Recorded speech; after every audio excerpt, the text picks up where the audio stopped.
Hi, Dr. Becky here with Del Mar Center for Behavioral Health. I wanted to do a short video this morning about maintenance. And sometimes maintenance makes you think of the man that comes and takes care of the house when something's the matter with it, or getting maintenance done on your car.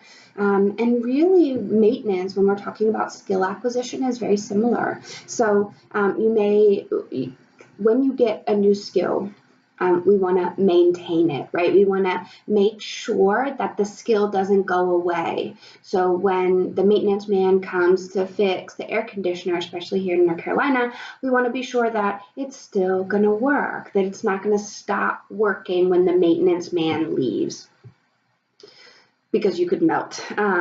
And so we want to do the same thing with our ABA programming, or really our speech programming, our occupational therapy program, or even our mental health programming, right? So anytime we're talking about learning new skills, we want to be sure that those skills are going to last.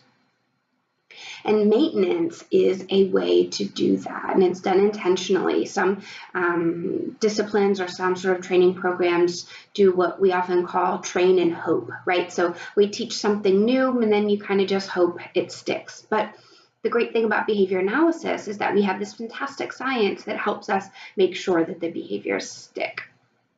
So maintenance means that you learn a skill, our kids, us, anyone, right? Because we're also working for ourselves to learn new skills, our staff, our parents. And so you learn a new skill and it's mastered or initially mastered, which means that the individual is consistently using that skill under the conditions where we want them to or where they need to.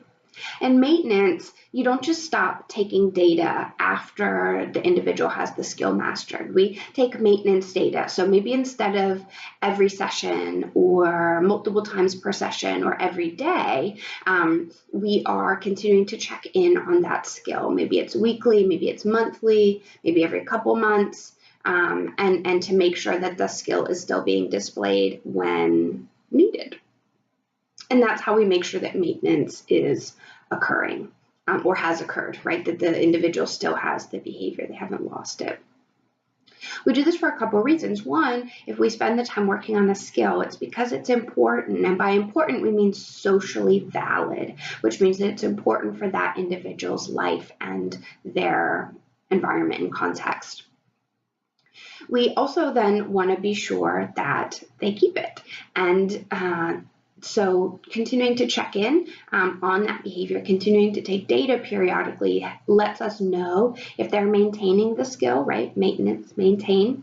And if they're not, we can do booster sessions, which is when you sort of re-emphasize that skill. Maybe we reteach it. Maybe we do more training related to that skill to get it back up to that mastery level where the child or the learner is using it consistently. And then when we reach that criteria again, then we fade back the data collection and look back at maintenance.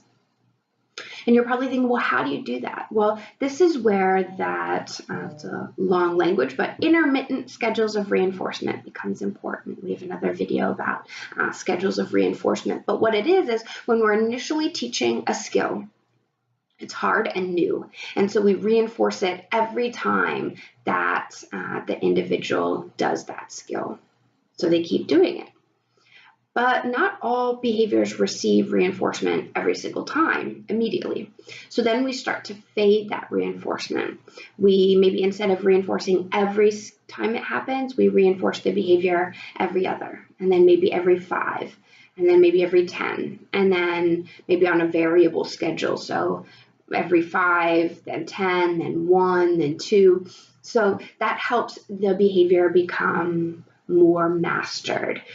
It becomes more part of the individual's repertoire, is how we would say it, that it's something that they're more likely to do, not just dependent on knowing that every time they engage in the behavior that they will get reinforcement for that behavior.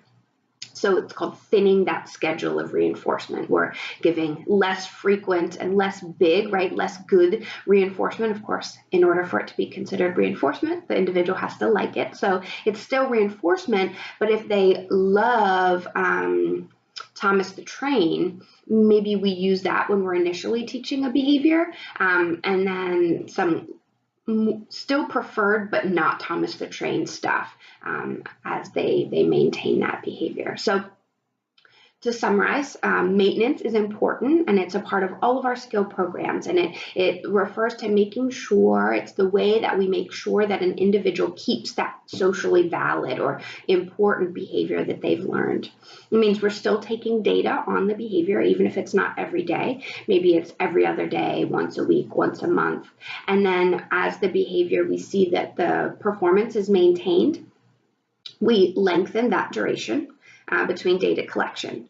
When we see that the behavior isn't maintaining or some sort of bumps in the behavior, we engage in a booster skills session where we do some reteaching and re-emphasize and practice more to get that behavior back into that mastery level.